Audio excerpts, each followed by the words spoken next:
Hey guys, Yankee here, and today I'm going to be talking about Digimon Ghost Game episodes 10 and 11. I don't know how much I actually have to say about these episodes because there's not really a lot here, in my opinion. But I guess we'll start with episode 10. Episode 10 is a Kyoshiro-focused episode. Episode 9 was really about Hiro. Episode 10 was Kyoshiro-focused, and then episode 11, which I'll talk about in a minute, is focused on Ruri. So a Digimon is like hanging out inside a fighting game, a video game. And if you are doing well, I think it's like a 20 win streak, you get challenged by a Digimon, and if it defeats you, it kidnaps you. And so that's sort of what this episode is about. We got two Digimon as sort of our antagonists here, Gin Kakumon and Kin Kakumon, I believe. Two Digimon I'm not very familiar with. Gin Kakumon is just a woman with some gold Greymon looking armor and a bikini, and Kin Kakumon is like a massive silver monster guy who I think they're supposed to be Onis, right? Because she has a club and he has like a big gourd full of alcohol, which is what he is putting the humans they kidnap into and turning them into alcohol. And it's just, I don't know, that's kind of silly. Their designs are okay. I don't know, I don't really have much to say about them. But, like, I don't know, the whole premise of this episode is just sort of whatever. Like, first of all, it's a VR game, kind of. Like, I don't have VR, I don't play VR. How many VR games have you just sit at your desk and play the computer with the headset on? That seems strange.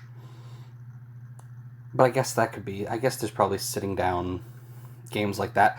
But why is it a fighting game? Are you seeing the fighting game in first person? I don't remember if they showed that. It's just odd. Like, this whole setup is just strange. So Kyoshiro's good at games. He is our otaku character, so he's good at games. He plays, he wins 20 rounds, he gets challenged by, oh boy, I think Gin Kakumon is the female one. Because I think Gin is gold and Kin is silver in Japanese. So we got gold and silver. I think Gin Kakumon is the gold one. So Kyoshiro fights her, where Jellymon puts herself into the game, and then Kyoshiro plays, like, controlling her as his character. And I don't know. This episode isn't really sticking with me well either. Like, they fight. Gin Kakumon, Kin Kakumon come to the real world. They fight again. Kyoshiro gets knocked out and then wakes up in his, like, cool mode. I like Kyoshiro and Jellymon a lot, but this episode just wasn't really, I don't know, it wasn't memorable. But I like Kyoshiro, like, having two sides, having his usual scared self, and then having the cool side to him. And he wakes up, cool side wakes up, and they digivolve, and so we get the first look at someone besides Gamemon's evolutions, and what is it called? Tesla Jellymon, I think? It's okay. I don't know. I'm not huge on Jellymon's design. This evolution is just sort of whatever. A big problem with it for me is, and this is just a problem with anime Digimon in general, where it's like the evolutions are clearly designed to just grow and grow and grow. I like Digimon more when the evolutions are drastic. Like pick a theme and then change it a lot. Like in Digimon Adventure, like Sora, I think Biomon to Birdramon is good. It's completely different. The color's different. They're still birds though. And then Birdramon to, oh no, I can't remember its name. But the ultimate. Still different, still a bird, similar color palettes, but they're distinct, right? They don't look just like bigger versions. And then Phoenixmon is completely different. And goes back from being a bipedal humanoid bird to being just a bird again. I like when Digimon evolutions are like that, instead of just like, alright, here's Gamamon, and then here is Battle Gamamon, which is just a taller red version of Gamamon. Here's Chaos Gamamon, which is just a taller blue version of Gamamon. And Tesla Jellymon is just sort of like that. She's just sort of taller, looks a bit different, but like very similar, same color palette and things like that. So her evolution's fine, not my favorite. I like their character dynamic between Jellymon and Kyoshiro most of all. And that's basically episode 10. It's not that interesting. They resolve it by basically... Oh, I gotta mention that. The fight in this... Like, the final fight after Jellymon evolves isn't great. You don't really see much of it. It cuts weird and it's just... I don't know. It didn't look very good. And the way they resolve it is basically, hey, stop taking people and turning them into alcohol. In Japan, there's alcohol everywhere. Okay, that's done. So that wasn't a great episode. I liked Kyoshiro and Tesla Jellymon's evolution, how that went down. I just didn't care for the episode overall. Next up, episode 11 is a Ruri and Angoramon episode. Angoramon is leaving at night, going somewhere. Ruri is, like, upset that he's keeping secrets. And that's sort of their episode... oh my gosh, I can't think of the word. That's sort of what's going on with them in the episode, right? And then the Digimon we have to face is Repamon, who, in the opening, we see Repamon spinning and, like, slicing stuff up, and humans, just random humans being there, and one with, like, the male human getting cut, and a female human getting, like, her purse cut open.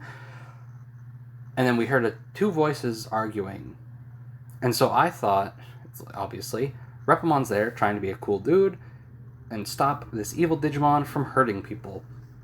No, we get a weird thing where Repamon and Repamon's tail are two distinct personalities, and they're like clashing. Repamon doesn't want to hurt people, and Repamon's tail is like a blade, and it just wants to cut things and see how like sharp it is. This episode was better than, I think, the last one, right? I think this episode's like actual Digimon villain, not really a villain, but you know, I liked it better. I found it interesting, and the Digimon and their tail being different, like, beings, almost being the same Digimon but having two different consciousnesses was interesting. And this one also didn't wrap up great. I think the fight in this episode was better. There's one spot in particular where they're in like a bamboo forest, and Repamon's been cutting down bamboo, right? Classic. Bamboo getting cut. You see it all the time. And Angoramon has two just big bamboo shoots, and he's running or like flying or whatever, and he sticks them in the ground, and Repamon cuts them. And you see him move with the top halves still in his hand, but the bottom one's stuck in the ground.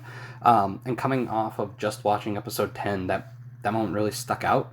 Like, the battle in this wasn't great. Like, it's fine. The action in this show hasn't been stellar. But it looked cool. And then the way they resolve it is, the reason Angoramon's been sneaking out is because he's been meeting up with other Digimon that just hang out in town, and they have a rule where you can't tell humans. Okay, Ruri is like, oh, I shouldn't have just been so upset about that. I should have just let him have some space. Cool, we got that out of the way. Hopefully we're done with that. And then the way Angoramon resolves this is, hey, come to our little gathering. We make tea, and I like to have lemon with it, and nobody knows how to cut lemons there. Okay, like, they set it up properly. Like, in the beginning of the episode, we see a Labramon just chomp down on a lemon to put it in his tea or whatever, but I don't know. It was just odd. No evolution for Angoramon this episode, though. That was kind of surprising, because I figured coming off of the Tesla Jellymon episode last time, we would want to get Angoramon's episode now. I think that's fine, though. I think spreading them out more is probably for the best. Yeah, and that's those two episodes. These are probably, like, the weakest back-to-back that we've had so far on this show. Not terrible, just sort of forgettable. some interesting things done with Repamon that I hadn't seen before, with like the two personalities sort of clashing. But yeah, I don't know. They weren't great. They were fine. I'm interested to see where we go from here. I like how they're setting up recurring, like, side Digimon. Like, we've had this before with villains where we had Clockmon set up to come back. We had Dracomon set up to come back, who still hasn't come back yet. In episode 9, we had, what is his name? Is it Bokomon, the one from Frontier? And Tapermon. They were set up, not set up, but they were introduced, and they were back in episode 9, and then in episode 10, and then in episode 11, I think Bokomon comes back. I don't remember if Tapermon was back. And I assume that this little hangout of Digimon that Angoromon's a part of will come back at some point too. So I like that. I like how we're really other Digimon shows that mainly take place in the real world don't really feel like they're setting Digimon to be a part of the world, right? Like, you usually have the digital world where that's Digimon and they hang out and they live, and that's fine. And then the human world where it's humans, and then there's a few Digimon that have tamers. Whereas in this, so far, it seems like we're really setting up, like, okay, Digimon just live here. They don't really interact with humans, but they're just, like, a part of the world. And I think they're doing a pretty good job with that. So yeah, that's it. Not great episodes, but not terrible. I'm still enjoying the show, and I'm looking forward to see where we go next. So anyway, thanks for watching, and I'll see you guys next time.